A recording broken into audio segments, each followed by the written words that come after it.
네, 이낙연 민주당 대표는 이 포스트 코로나 시대를 위해선 대전환이 필요하다라고 하면서 그 방향을 제시했는데요. 먼저 이 건강안전망 그리고 사회안전망을 구축하고요.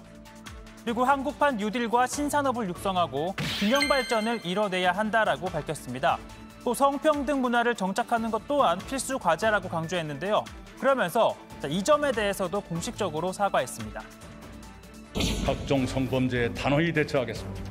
저희 당 소속 공직자의 잘못에 대해 피해자와 국민께 거듭 사과드립니다. 그런 일이 다시는 없도록 내부 감찰과 성인지 교육을 강화하겠습니다.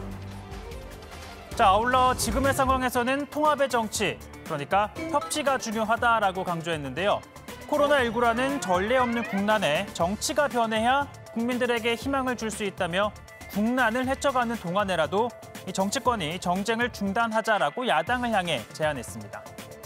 국가적 이기, 국민적 고통 앞에서도 정치는 잘 바뀌지 않았습니다. 상대를 골탕 먹이는 일이 정치인 것처럼 비치곤 했습니다. 국민과 여야에 함께 이익되는 윈윈윈의 정치를 시작합시다. 자, 이를 위해 여야정 정례 회동을 재개하고 여야가 공통으로 내놨던 공약은 함께 입법을 추진해보는 건 어떻겠느냐라고 제안을 합니다. 자, 감염병 전문 병원을 확충하고 이 벤처기업을 지원하고 또 여성들의 안전을 지키고 경제 민주화를 실현하고 또 청년의 정치 참여를 확대하는 데는 여야 모두가 이견이 없지 않냐는 겁니다.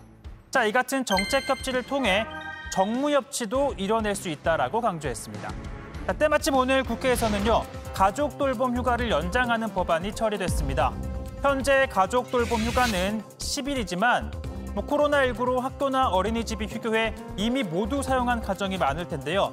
자, 개정안이 통과됨에 따라 10일 더, 또 한부모 가정은 15일 더 사용할 수 있게 됩니다. 자, 이 법은 오늘 아침 환노위에 이어 곧바로 법사위를 통과했고요. 본회의에서도 반대표 없이 통과가 됐습니다. 자, 이 모든 과정 약 2시간 만에 일사천리로 진행이 됐습니다. 협치냐고요? 물론 각 상임위별 잡음이 없었던 건 아닙니다. 자, 환노위를 보면요. 자, 환노위 소위 구성을 마쳤습니다. 노동운동가 출신인 강은미 정의당 의원 문제 제기를 했는데요. 그동안 수차례 나는 노동소위에 참여하게 해달라라고 요청을 했음에도 포함이 되지 않았다는 겁니다. 국회 내에서 소수의 목소리, 노동자들의 목소리를 전달해온 정의당의 가치를 강조하면서 좀 제고해 줄 것을 요청했습니다. 그동안 정의당은 의회 안에서 목소리 없는 사람들의 권리를 대변하기 위해 노력해왔습니다. 수많은 불안정 저임금 노동자들의 목소리를 대변하고 시민들의 삶을 지키고자 하는 소임으로 환경노동위원회에 활동하고 있습니다. 지난 이명박 박근혜 정부에서도 진보정당이 노동법안 소위에서 배제된 적은 없었습니다.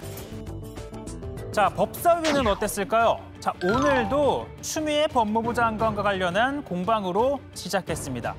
자, 지난번 회의 때 국민의힘이 현안 질의를 요구했지만 윤호중 위원장, 이 여야 간사 간 합의가 없었다며 받아들이지 않았고 정회를 했죠.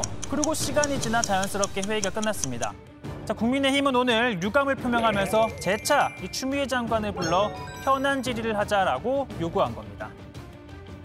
추미애 법무부 장관 관련 아들의 병역 의무 의혹 관련해서 지금 여러 가지 지금 의혹이 지금 쏟아지고 있습니다. 의원님 의사 진행 발언 신청하셨으면 의사 진행에 관한 사항을 그래서 이제 제가 국민의힘에서는 이와 관련해서 지금 틀린 검사를 해야 된다 이런 것을 지금 요청을 하고 있고요.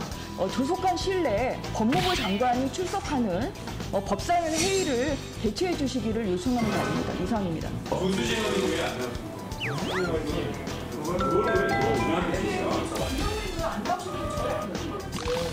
네. 국회가 마치 흥신소 직원들이 모여 있는 것 같은 이런 집들이 계속해서 벌어지고 있는 유감입니다. 자, 무엇보다 여야는요, 이 현안 질의를 두고 상반된 해석을 내놨습니다. 자, 민주당은 법안을 심사하는 날 현안 질의를 하기 위해서는 사전에 합의를 했었다. 특히나 지난번 회의처럼 결산 심사를 하는 날에는 현안 질의를 한 전례가 없다라고 주장합니다. 하지만 국민의힘은 현안 질의는 여야가 합의해야 할 사안이 아니다. 지금까지도 그래왔고 게다가 아시다시피 예결위에서도 예산 심사만 하는 게 아니라 현안 질의를 해왔는데 법사위라고 왜 안 되냐라고 주장합니다. 자, 추 장관 아들과 관련해 국민의힘은 연일 새로운 의혹들을 제기하고 있죠. 휴가를 연장하는 데 보좌관이 관여했다는 의혹에 이어 검찰이 고의로 수사를 늦추고 있다라는 주장도 했습니다. 또 추 장관 아들을 평창 겨울올림픽 통역병으로 파견시켜달라는 청탁이 있었다라는 군 관계자의 증언을 공개하는 등 연일 공세 수위를 높이고 있습니다. 부모의 잘못된 자식 사랑 정도로 치부하고 넘어갈 수는 없는 것 같습니다. 추 장관의 엄마 찬스로 특혜성 황제 공복무를 지켜보는 국민은 작년 가을 조국 사태 때 교육의 공정성을 무너뜨린 조국의 아빠 찬스 데뷔더라고 느끼고 있는 것입니다. 법무부 장관은 이와 관련하여 즉각 사퇴를 해야 합니다. 현 장관을 그대로 두는 것 자체가 법치 모독이자 법치 파괴입니다. 네, 반면 민주당 의원들은요, 적극 반박에 나서고 있습니다. 자, 관련된 의혹에 대해서는 상식적으로 납득이 되는 수준이라며 야당의 공세가 지나치다라고 반박했습니다. 또 특임 검사 주장에 대해서도 검찰이 이번 사건에 대해 왜곡, 은폐, 조작한 것으로 보이지 않는다라며 선을 그었습니다. 자, 추 장관은 오늘 이낙연 대표의 연설을 듣기 위해 국회에 나왔습니다. 자, 이렇게 김진애 의원과 함께 대화를 주고받으며 본회의장에 들어왔고요. 자리에 와서는 옆자리 정경주 국방부 장관입니다. 이렇게 주먹 인사도 나눕니다. 자, 그리고 연설이 끝난 뒤엔 이제 현역 의원이 아니니까 법안 표결에 참여할 필요가 없어 곧바로 자리에서 떴는데요. 자, 취재진들 추 장관을 기다리고 있었습니다. 자, 국무위원들이 하나둘 나오죠. 먼저 홍남기 부총리가 나왔고요. 그리고 저 뒤에 박영선 장관이 나옵니다. 그리고 그 뒤로 핑크색 자켓을 입은 추미애 장관이 나옵니다. 네, 기다리고 있었는데요. 이런 추 장관이 다른 통로로 가버린 겁니다. 황급하게 추 장관을 쫓아갔지만 자, 정세균 총리와 함께 이렇게 이미 엘리베이터에 탑승한 뒤라 이렇다 할 답을 들을 수가 없었는데요. 조금 전에 공식 입장을 냈으니까 들어가서 전해드리겠습니다. 자, 발제 정리하겠습니다.